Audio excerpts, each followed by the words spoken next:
Hey guys, welcome back to chess quiz number 24. If you're new here, this is the series on YouTube where you guys get to analyze 3 positions, including the one that you see on the screen right now. Vote for what you think the best move is, and then we compare everybody's votes across different rating ranges and see what people thought. So there's a link to a Google form. You can just fill out your answers if you want to participate in next week's quiz. And for those of you who already participated in this one, thank you, and let's go ahead and jump into these 3 positions.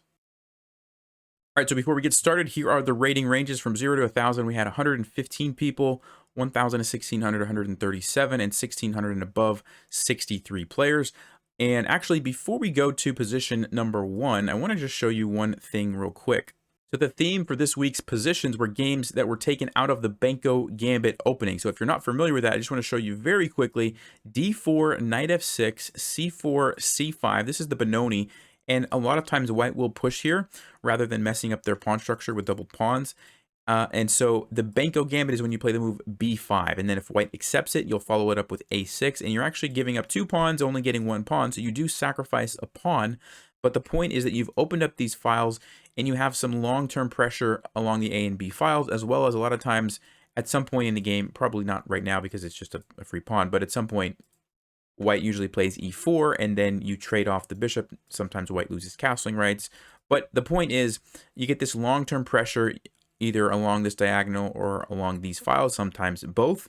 And that's just kind of something to keep in the back of your mind. And all the positions that we see came out of this opening. And you're going to kind of see that when we go through some of these positions. So I just wanted to mention that. But having said that, let's go ahead and jump back over here to position number 1. And you can see how black's missing the A and B pawns, right? But they have the rooks and the queens over here kind of piling up on these pawns, and white's trying to sort of hold on to the extra pawn. Very typical kind of position from a Benko Gambit. All right, so this is the first position, like I said. So it's black to play. If you'd like to pause and think through what the best move is in this position for black, go ahead and do that now, and then we'll take a look at what everybody else said. All right, if you had a chance to look at that, the top move from 0 to 1,000 was rook takes b2. Second move was knight to f6. And third move was queen to d3. From 1,000 to 1,600, again, rook takes b2, knight f6, and queen to d3. And then 1,600 and above, again, rook takes b2, knight f6, and queen to d3. So everybody said the same 3 moves as far as the most common, all right? So let's go ahead and talk about what's going on in this position. So first things first, the move rook takes b2 was actually a big mistake. There was kind of a little trap there, and most people did not see it in this position. And at first glance, it looks like it's a free pawn because you have 2 rooks lined up. It's only defended 1 time. And once you get rid of the pawn, you can take the knight. It looks pretty nice for us, right? The problem is that white's going to take. We take back. And now there's this move queen to d7, which is an extremely good move for white. And the obvious threat is that the knight is being attacked, and we can't just simply move it because we get back rank checkmated. So we have to figure out another way to deal with the knight, and maybe you were thinking to retreat like the rook, let's just say, for example, rook back here to defend.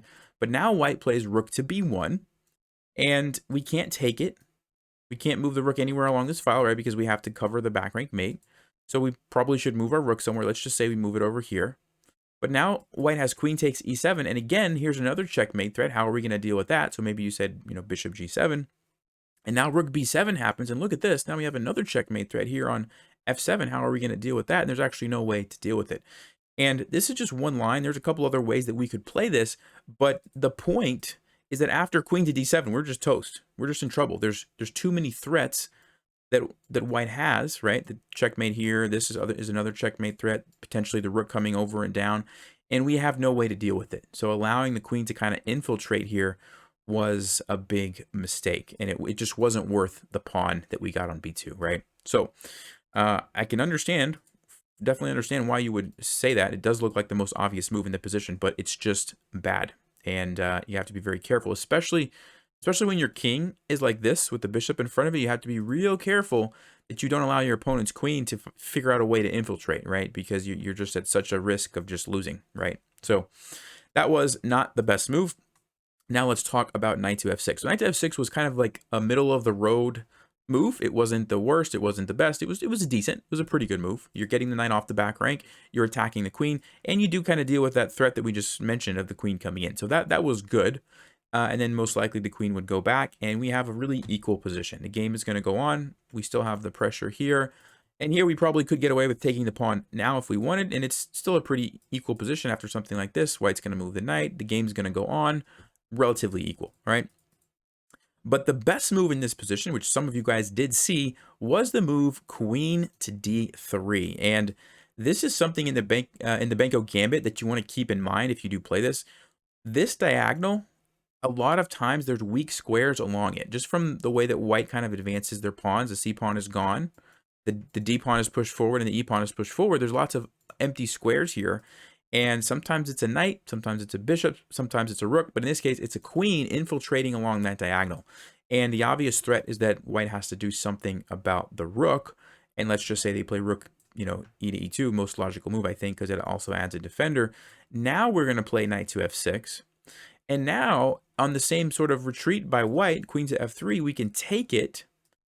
And what's the difference about this? Well, we've basically really weakened white's pawn structure by doing that. We have some doubled pawns, an isolated pawn, and the structure in the position is now much more favorable to us long term, right? So this is a very, I would say, advanced move to find, right? Basically what we're doing is saying, okay, we'd like to play knight f6, chase the queen back, but we don't want to do it right away. We want to throw in this attack first so that we can follow it up with a beneficial queen trade, and then the long-term advantages of the weaknesses in white's pawn structure is really going to come into play. So a little bit more difficult one there, but congratulations if you did say queen to d3, and if you realized the trap with rook takes b2.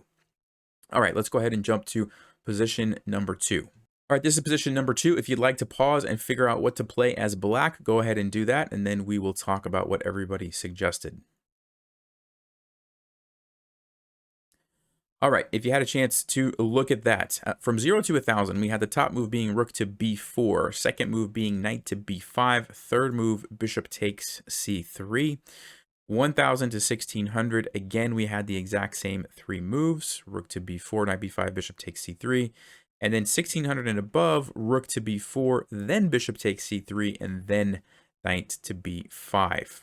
All right, so one of the things about the Benko Gambit, and this is actually true with a lot of gambits where you kind of maybe sacrifice a pawn or a piece or something and you get an aggressive position, a lot of times you get a position like this where a lot of your pieces are actively placed. You kind of have some threats on a lot of different things. Your opponent is trying to defend everything. And if at some point your opponent is able to sort of trade and simplify off the position a little bit and keep their material advantage, you're just going to go into an endgame where you're down, a pawn or whatever the case might be in that game, right? So it's very important when you get to these sort of critical moments that you're able to figure out the best course of action, because if you don't find it, a lot of times you're just, like I said, going into a losing endgame. And this was a good example of that, of how there was really only one move that kept the advantage for black, and it was the move rook to b4. And the point is that we are obviously attacking the knight. You can't defend it with b3 because then this guy is now undefended and you lose the knight. And if you just try to move it, like let's just say knight to e3, which is the best move, we can trade queens and then play the move knight to b5, attacking the rook. And what happens in this position is, notice how this is a threat, this is a threat, this is a threat. Once we move the bishop, the rook is going to be threatening the pawn, and there's too many things for white to defend all at the same time. And white basically has to choose to give up something, right? So for example, if you play rook to a2, trying to kind of hold on to everything here, black simply plays bishop takes e3, followed by rook takes e4. And notice what's happening here. There's 2 pieces lined up. You have to play rook to f3, but then there's like just knight f6, and there's too many things that are hanging. There's too many threats. Everything's all tied up for white, and it's just black's just breaking through. So that was the point, and that was why rook to b4 was such a strong move. It was really the only move that allowed you to break through into white's position like that. So let's talk about some of the other options. Knight to b5, you're attacking the rook, but you give white the option to trade. And then let's just say you take with the queen, white's going to simply play rook to e1, just defending the queen here and lining up here. And everything's defended. This is defended, this is defended, this is defended by the knight. Now that knight's really annoying. You can't really get rid of it.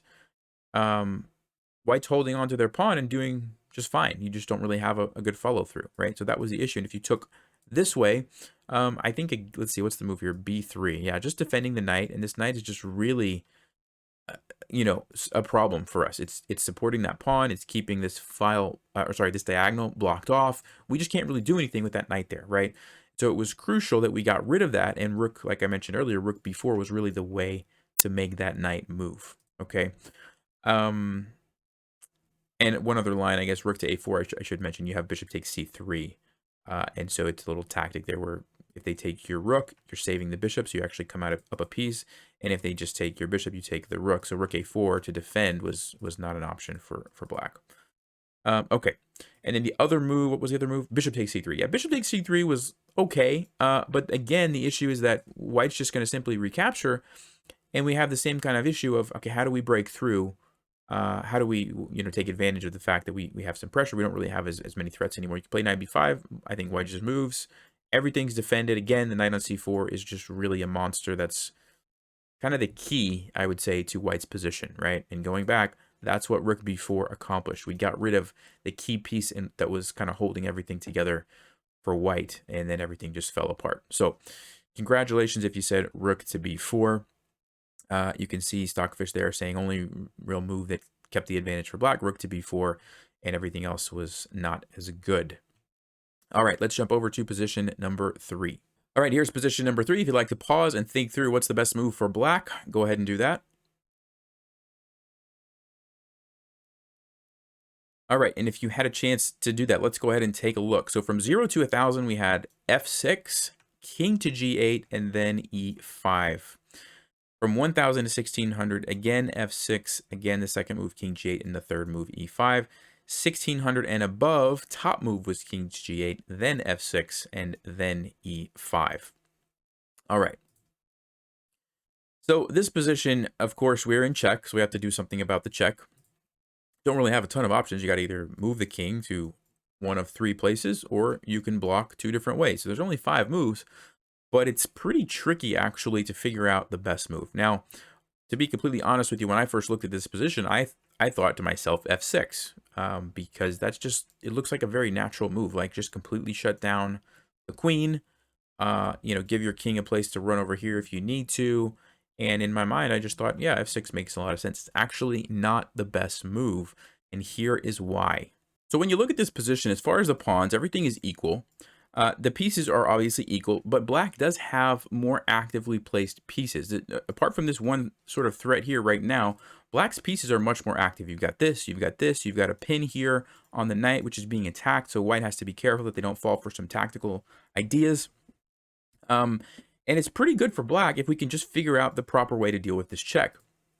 But when we play f6, we give white the option of playing the move queen to e3, which is double attacking the bishop over here by creating the battery and this e7 pawn. Even though they're sort of abandoning the knight, there's this check down here, right? So for example, queen takes check. We have to go back. If you go to h6, there's actually a checkmate in, like, I think it was 11 moves. Yeah, queen f8 starts the king out, and 10 moves later after the pawns are, I'll just go ahead and show you, why not? Queen takes f6, there's a checkmate thread here, you have to throw in the check, the king moves.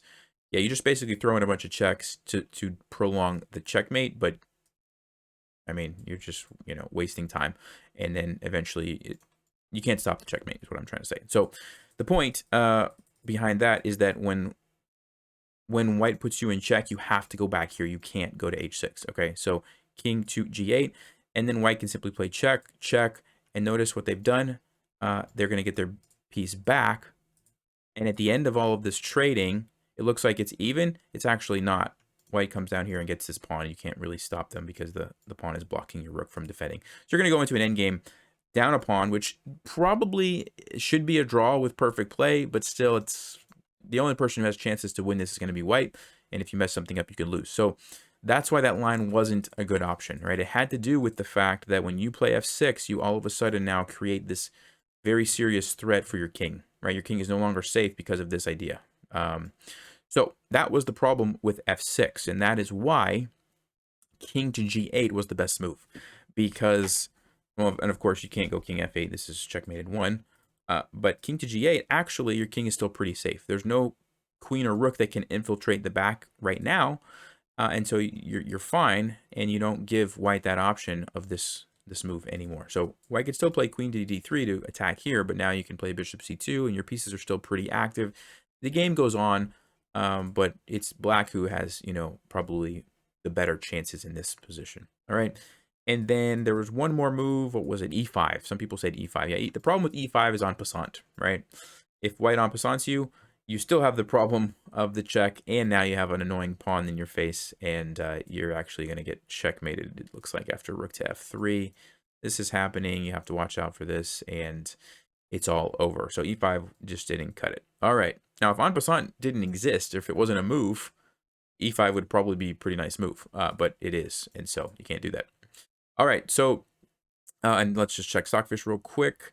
You can see King G8, F6 was the next move, but not awesome. And then E5 is you're getting mated. So, hope you guys enjoyed those positions. If you want to participate in next week's quiz, the link is in the description below. It takes you right to a Google form. You can fill out your answers. That's the data that I use when I make these videos. Next week's quiz is going to be interesting because it's the positions were taken from games that I played when I was 14 years old in the state championship at the time where I lived in North Carolina. So that should be interesting just to see. I was looking through some of those games, and yeah, it's kind of fun to just look back so many years ago and see what I played back then. I was rated about 1700 something. So anyway, I will see you guys in the next one. As always, stay sharp, play smart, take care.